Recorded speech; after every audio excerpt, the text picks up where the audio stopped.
স্বামী যদি স্ত্রীর হক আদায় না করেন, সে তার ভরণ-পোষণ না দেওয়ার জন্য চালাকি করে, সে নিজের এবং বাকি সব করে, কিন্তু তার প্রেগনেন্ট স্ত্রীর ট্রিটমেন্ট না করে, তাহলে স্ত্রীর কি করা উচিত? কোরআনে জিন সম্পর্কে অনেক তথ্য দেওয়া হয়েছে। অনেকে জিন আছে এটা বিশ্বাস করেন, এ সম্পর্কে কিছু বলেন। ফারজানা মেহেল মালিহা, আপনি জানতে চেয়েছেন, স্বামী যদি স্ত্রীর হক আদায় না করেন, সে তার ভরণ-পোষণ না দেওয়ার জন্য চালাকি করে, সে নিজের এবং বাকি সব করে, কিন্তু তার প্রেগনেন্ট স্ত্রীর ট্রিটমেন্ট না করে, তাহলে স্ত্রীর কি করা উচিত?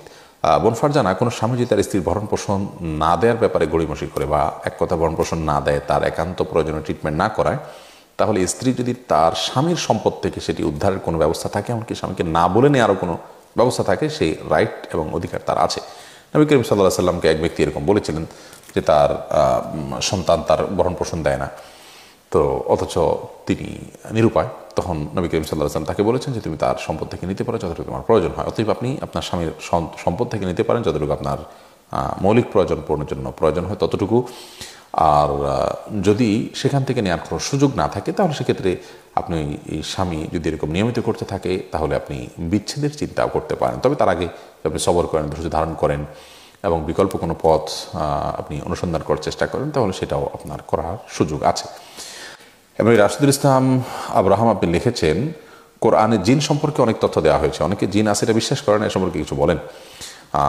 জিনকে যারা অবিশ্বাস করে তাদের ঈমান থাকবে না, কারণ কোরআনে কারীমে আল্লাহ রাব্বুল আলামিন সূরা জিন নামে একটি সূরা আলাদা নাজিল করেছেন এবং জিনের অস্তিত্ব সম্পর্কে কোরআনে আল্লাহ তাআলা অনেক কথা বলেছেন। অতএব এটিকে অস্বীকার করা মানে হলো আল্লাহ রাব্বুল আলামিন প্রতি অবিশ্বাস স্থাপন করা, যেটা কুফরি, যার ফলে মানুষ ঈমান থেকে ইসলাম থেকে খারিজ হয়ে যাবে।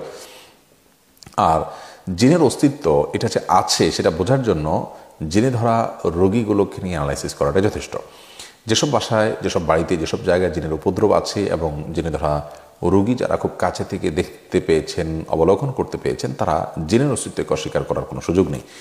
এই একটি জায়গায় এসে বিজ্ঞান কোরআনের কাছে অন্তত পরাস্ত হতে এবং কোরআনের কাছে সারেন্ডার করতে বাধ্য।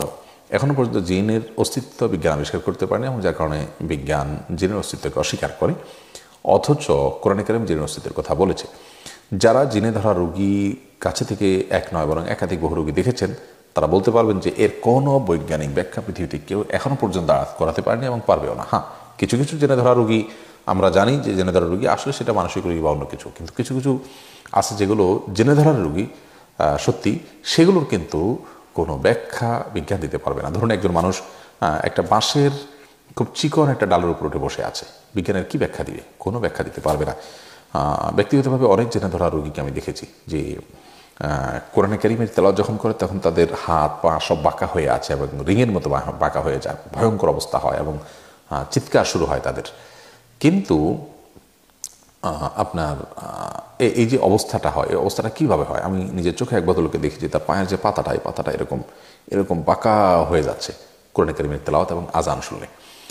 তো আবার সেটা বন্ধ করলে তার স্বাভাবিক হয়ে যাচ্ছে। তো এগুলার বিজ্ঞান কোনো ব্যাখ্যা দিতে পারবে না, কিন্তু এগুলো সবগুলো দ্বারা প্রমাণ হয় যে জিন এবং জাদু এ বিষয়গুলো যেগুলোর কথা কোন হাদিস বলেছে সেগুলোর অস্তিত্ব আছে। বিশেষ করে কোরআনে কারীমের তেলাওয়াতের সাথে এ ধরনের রোগীর সুস্থ হওয়া অথবা অসুস্থ রোগীর অসুস্থতা ধরা পড়া, এই বিষয়গুলো তো চোখের সামনে বহুবার আল্লাহ তাআলা আমাদেরকে দেখার সুযোগ দিয়েছেন। যাই হোক, তো এই জন্য জিনের অস্তিত্বকে অস্বীকার তারাই করেন যারা এগুলো সম্পর্কে বিস্তারিত জানেন। একজন ইমানদার যখন আল্লাহর প্রতি ঈমান আনবেন, আল্লাহ যা বলেছেন তা আমার বুঝে আসুক বা না আসুক, যদি ঈমান আনেন ইনশাআল্লাহ বিদিনিল্লাহ তার মুখ কখনো ছোট হবে না, বরং তার ঈমান আরও আপনার দৃঢ় হবে, আরও শক্তিশালী হবে। পরবর্তীতে এর বাস্তবায়ন দেখে তিনি ইনশাআল্লাহ বিদিনিল্লাহ।